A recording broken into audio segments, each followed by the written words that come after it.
Bueno amigos, y en esta parte del espacio he querido traer aquí a los estudios a un gran amigo. Él es el doctor Roberto Hunk, quien es abogado y es por supuesto especialista en el tema de tecnologías, en el tema de nuevas tecnologías, y tiene grandes ideas sobre todo para los procesos que se están haciendo en Venezuela, tratar de incentivar un cambio digital en este país. Pero no lo traigo por eso, lo traigo porque en sus redes sociales, a través de la @rhuncc, vi un video sobre la responsabilidad de los vehículos autónomos, estos vehículos eléctricos, estos vehículos que no son conducidos por nadie. ¿Quién tiene la responsabilidad? Y me acordaba que en un evento a principios de años en la ciudad de San José, California, tuve la oportunidad de montarme en un Tesla automático, en un Tesla autodirigido, no sé cómo decirlo. Y el hecho es que hicimos un circuito, teníamos que hacer un circuito. El circuito salía desde San José, California, tomaba la autopista, daba una vuelta en un distribuidor y regresábamos al sitio. Esto era un vehículo Tesla. Colocamos esta dirección, el recorrido, lo que íbamos a hacer, y cuando íbamos por la autopista, ¿sabes? Esas autopistas de California que son 18 canales, ¿no? son más grandes que nada. El vehículo empezó a poner la luz de cruce hacia la derecha y empezó a cambiarse de canal solo. En ese momento yo asumí que venía la salida al distribuidor, pero no, llegamos y se orilló en el hombrillo con una alarma, ¿no? Pip, pip, pip, pip, pip, y se paró. Cuando le pregunté al instructor que iba conmigo qué estaba pasando, yo no había tocado nada, me dijo que había tenido más de 5 minutos sin tocar el volante. Por lo tanto, el vehículo asumió que yo estaba dormido y necesitaba alguien que tomara control del vehículo. Entonces yo digo, bueno, tan autónomos no son, ¿ok? Pero vi el video tuyo donde hay un accidente y tú haces un planteamiento y dices, ¿de quién es la responsabilidad? ¿Es del vehículo? ¿Es del conductor? ¿Es el que prestó? ¿Es del mono el que dio la pistola? ¿Quién? Gracias, Roberto, por estar con nosotros. Gracias, Edgar. Mira qué interesante tema. Y vamos por partes. Me llama la atención cuando yo también vi ese video, porque hay un caso hipotético que se pone en materia de filosofía del derecho y ética, etcétera, que es que si tú vas en un tranvía y tú ves que hay unas personas en la vía enfrente, 5 personas, pero puedes desviarlo y hay una sola persona, o te puedes descarrilar y te puedes sacrificar tú. Entonces, o matas 5 o matas 1. O te matas tú. Entonces vemos cómo ese tipo de decisiones, que ya antes eran, digamos, teóricas, vamos a tenerlas programadas en casos reales, porque esos vehículos autónomos tienen como unos programas. Así como tú estás comentando, el que se fue hacia el hombrillo y se paró porque no lo habías tocado, eso está programado. Entonces, la responsabilidad en caso de un accidente, ¿a quién le corresponde? ¿A ti que estabas ahí sentado pero no tenías el control? ¿O es al fabricante? ¿O es el desarrollador de software? Entonces, cuando vemos estas realidades de vehículos autónomos, vamos a ver que hay otros elementos adicionales a los que conocemos de los vehículos normales y las responsabilidades. ¿En qué sentido? Tú vas a tener distintos niveles de relaciones jurídicas. Una es la del propietario del vehículo, porque tú la claro, pero que hay que poner quizás en contexto cómo es el video, ¿no? El video es el vehículo autónomo que viene por una vía. La vía es solo de 2 canales, una de ida y una de venida, y hay una persona que se cae delante del vehículo. El vehículo toma la decisión de hacer un giro violento hacia la izquierda y en ese momento choca de frente contra un vehículo que venía en sentido contrario. Es decir, que la decisión fue chocar contra otro vehículo frente a arrollar a alguien que se había caído. O la decisión era no arrollar. Sí. Continúa. Entonces vemos que, es más, tomando otra vez este caso, ¿qué relaciones hay entre todas las personas? El que va por el otro vía, lo menos que tiene es que ver con esta persona que se lanzó. Claro. Pero sí fue impactado por este vehículo. Entonces vemos que cuál es, digamos, el bien jurídico tutelado, principalmente. La seguridad, por supuesto, de la operación. Pero entonces dentro de esa seguridad es, primero, los que no tienen nada que ver con el vehículo. Después los que están en el vehículo, que ya tú tienes una relación contractual, tú cuando te montaste en ese carro, había unas eléctricas pequeñas. A lo mejor lo que pasa es que no estamos acostumbrados y pensamos que es automático todo. Exacto. Pero ahí tenías, si a ti te hubiesen dicho y hubiese estado claro que tenías que manejar y que estabas en un nivel de conducción automática que puede ser el nivel 3 o nivel 4, que es condicional o avanzado, no te puedes desprender totalmente del control del vehículo, es condicional. Okay. Ya se está pensando, porque cuando hablamos de niveles de automatización, son 5 niveles, más el 0, que es cero ningún tipo de Es lo que yo hago en mi carro. Es más, ¿recuerdas esas autopistas largotas que tenían el control de crucero? Ajá. Eso, digamos, es uno de los primeros intentos de ayudar a la conducción, asistirte a la conducción. Exacto. Pero luego vienen unos que es para evitar que te vayas de canal, hay otros que vienen es para poder entender el contexto, hasta lo que estamos esperando, que es el nivel 5, en la cual tú te vas a meter en un vehículo que no tiene ni volantes ni pedales. A eso sí van a ser 100%. Pero es que también hay que ponerlo en contexto.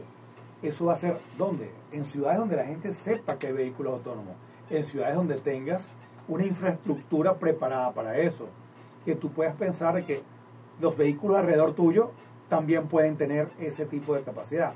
Es decir, estamos todavía en pañales, y aprovechando que estamos en pañales, para analizar las consecuencias jurídicas, el mundo de los aseguradores, el tema de ciberseguridad, porque vemos que aquí hay una cantidad de elementos que es software, hardware, conexión a internet de alta velocidad, GPS, radares de LiDAR, que son los que te hacen un mapeo 3D en tiempo real. O sea, la cantidad de elementos que hay ahorita no le podemos dar la misma lectura de la ley de tránsito tradicional. Entonces, lo que estoy entendiendo es que la ley de tránsito que pudiéramos tener en este país o en cualquier país que tenga estos vehículos autónomos no sirve. No es compatible. Ciertamente no es compatible. Pongamos, por ejemplo, pero la ley venezolana. fíjate qué complicado, Roberto. Fíjate qué complicado lo que estás planteando, ¿no? Porque de hace 3 años para acá estamos viendo estos vehículos. Más, ¿ok? Eso quiere decir que debemos empezar a cambiar la ley. ¿Ok? Entonces, esos procesos de cambio de ley en cualquier país toma un tiempo. Pero la tecnología cambia constantemente.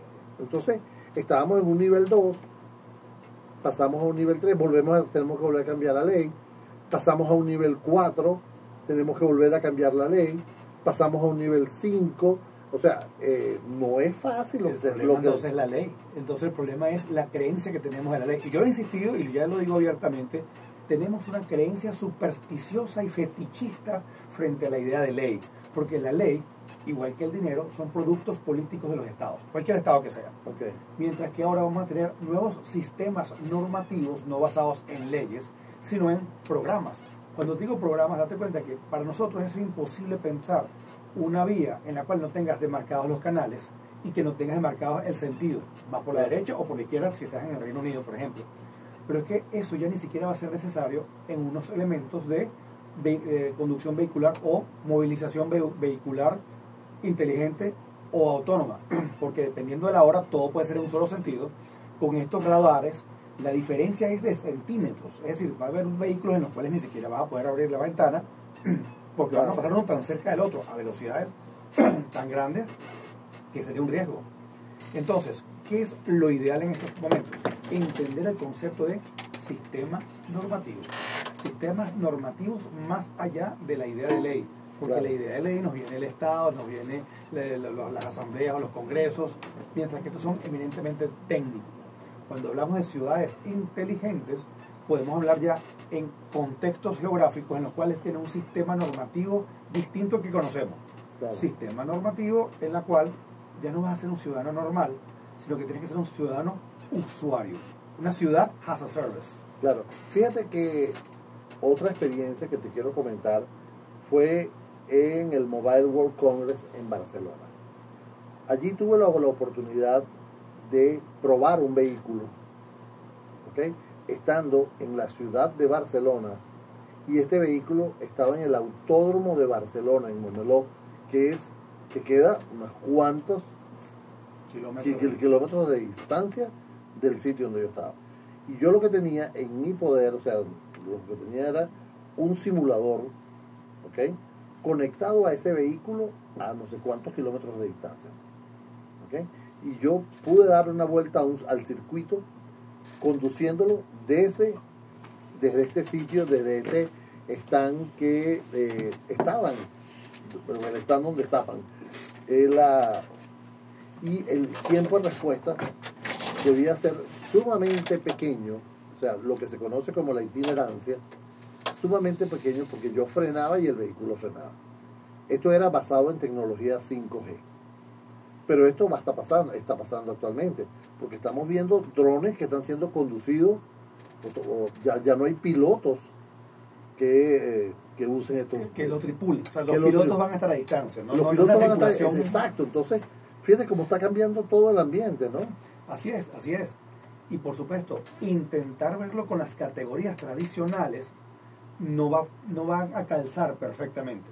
Entonces, es ahí donde viene, desde el punto de vista de la cultura y pensamiento jurídico, cuál es el bien jurídico tutelado. El bien jurídico tutelado es la seguridad de la operación. Okay. Pero el tema es quiénes están involucrados, porque el vehículo autónomo a distancia está en un autódromo. Pero ya cuando tú lo pones en un contexto de una ciudad tradicional, y como lo es Barcelona, que tú puedes caminar, vienes, o sea, que trata de ser más peatonal, tú dices, mira, ¿cómo hacemos con esta persona que no tiene ninguna relación ni técnica ni jurídica con ese vehículo? Exacto. Vemos, por ejemplo, el tema del metro. ¿Te acuerdas que antes los metros, ni siquiera antes, nosotros concebimos el metro como un conductor de metro? En muchos lugares eso es automático. O sea, ¿quién está allí? Tú pisas tu botón de emergencia y se parará. Entonces vemos que más allá de un tema cultural y jurídico entendido como legislación, es un tema cultural.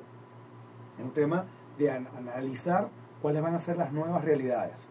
Va a ser quién es el nuevo hacedor del derecho, en el sentido de que el derecho es legislado, el derecho es programado, el derecho es acordado. Por supuesto, estas ideas que ya tú y yo tenemos varios tiempos conversando, ya tú no empiezas a verla que esto es otra película distinta. Es totalmente. Ahora, si yo voy en ese vehículo que chocó, yo tengo responsabilidad. Y allí el contrato, porque la responsabilidad, como tú me estás diciendo, era de mantener por lo menos durante 5 minutos la atención. ¿Okay? Hay una presunción de que si no lo tenías, era que te quedaste dormido o algo te pasó. Porque a lo mejor ahí también hay una cámara. Entonces ya tú eres un cliente, como un software, y tienes una licencia. Claro. ¿Cómo queda la responsabilidad si hay un apagón de tecnología? En el sentido de un ataque, de un ciberataque a la red de vehículos y se para todo o se descarrilan. Claro. Entonces, el seguro va a asumir eso. Claro, pero fíjate, ahí me estás dando la responsabilidad a mí porque quizás yo no leí el contrato. Yo ciertamente firmé una hoja entendiendo contratando el servicio de transporte. Contratando. Pero ¿qué pasa con los vehículos estos autónomos cuando vienen por una calle y son 2 peatones los que se atraviesan? Volvemos otra vez entonces espérate.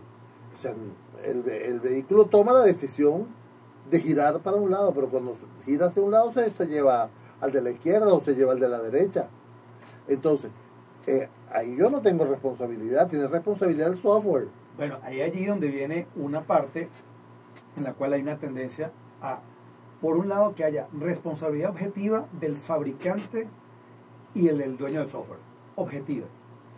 Y que no haya responsabilidad ya tú no eres conductor, ya tú eres pasajero. Más bien tú deberías estar asegurado de que si tú estás dentro de ese carro y en vez de irse contra una persona u otra persona, te fuiste contra el vehículo que venía y tú a lo mejor te torciste, tuviste alguna lesión mínima, grave, la que sea, tú deberías estar asegurado. Claro. Los aseguradores también estudiarán, mira, cuál es el régimen ellos verán los actuarios, verán, mira, qué es lo que está pasando aquí, cuál es el nivel. Hay casos también, tú te imaginas aquellas personas que se la pasan persiguiendo fraudulentamente que si tuvieron un accidente para poder demandar lo vemos mucho en los comerciales en Estados Unidos. Sí, que se hacen que supuestamente fueron impactados por el vehículo y se tiran y lloran y pegan brincos, pero ahí hay cámaras por todos lados, entonces ya sería fraudulenta también. Amigos, estamos conversando con Roberto Hunk, él es abogado, especialista en los temas digitales, temas tecnológicos, temas criptomonedas también. Y está inventando una cantidad de cosas. Síganlo en sus redes sociales, tiene unos podcasts interesantísimos, de verdad. Y tiene un estudio espectacular en su oficina, además de ese bojote de libro que tienen todos los abogados, logró desocupar un espacio para, si te ve tu papá, va a decir, mira... No, él está consciente de que hay que girar hacia otras áreas, desde donde está. @rjuncc, allí lo pueden seguir. Roberto, pero fíjate que el tema es sumamente complejo, ¿no? Y yo creo que por ahorita es el último, o la última idea, o la última necesidad de los sistemas judiciales del mundo entero. No hablo de Venezuela, hablo del mundo entero. Hay temas mucho más importantes de atender, de legislar, que qué pasa con los carros autónomos, ¿no? Porque mucha gente no lo...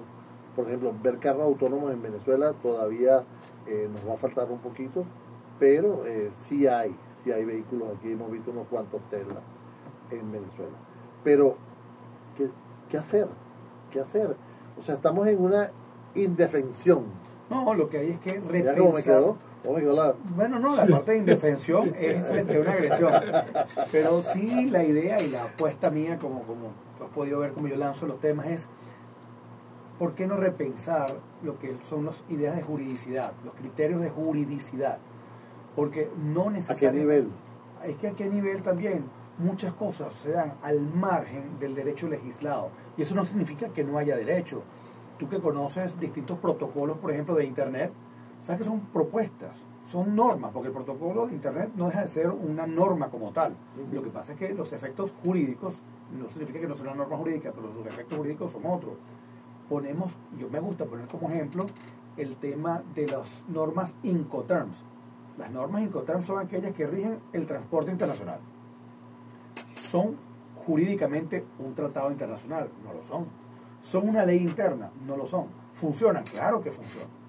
Es decir, hay nuevas formas de generar derecho al margen del derecho legislado, que no significa que no tenga efectos jurídicos. Hay cientos de miles de ejemplos. Puede ser el de hacer ejercicio. Dime en qué artículo de rango legal, como creación legislativa, te dice que tienes que comer bien, hacer esto.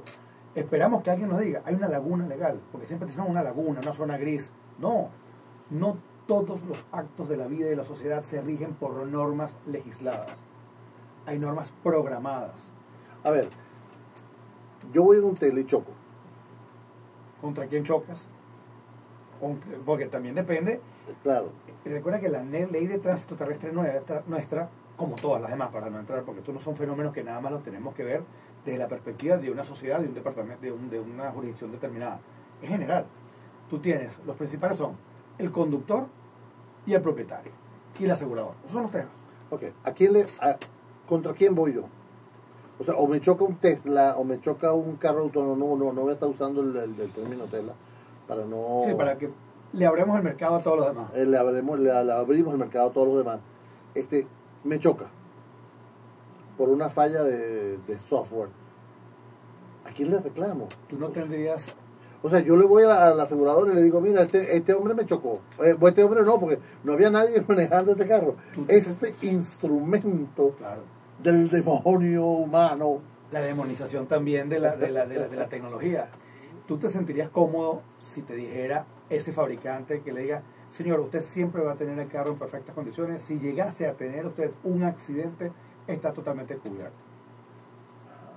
Entonces tú no estás comprando un vehículo de la misma manera como lo estás comprando hoy en día. La propiedad digital va al uso. Tú tienes derecho a utilizar durante X tiempo un vehículo así, que tú te pares en la mañana y a lo mejor tienes el del año, del mismo color, con las mismas cosas que tú tienes allí. O sea, hasta el nivel de cómo es la propiedad. Ese vehículo me chocó. Y yo le voy a decir a la aseguradora que un vehículo que no lo manejaba nadie, que venía por la calle, me chocó. Me va a decir, tú estabas en otra cosa. ¿Cuáles son los daños que vas a reclamar? ¿Personales o el vehículo? ¿Daño material o lesiones? Todo depende. Ambas. Imagínate que el daño material está cubierto. ¿En qué sentido? De que, por el RCI.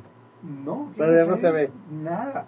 Los convenios que puedan tener los desarrolladores de vehículos, que van a decir, si entre nosotros chocamos, hay un fondo de reparación de los vehículos. Entonces te quitaste el problema de los daños materiales al vehículo.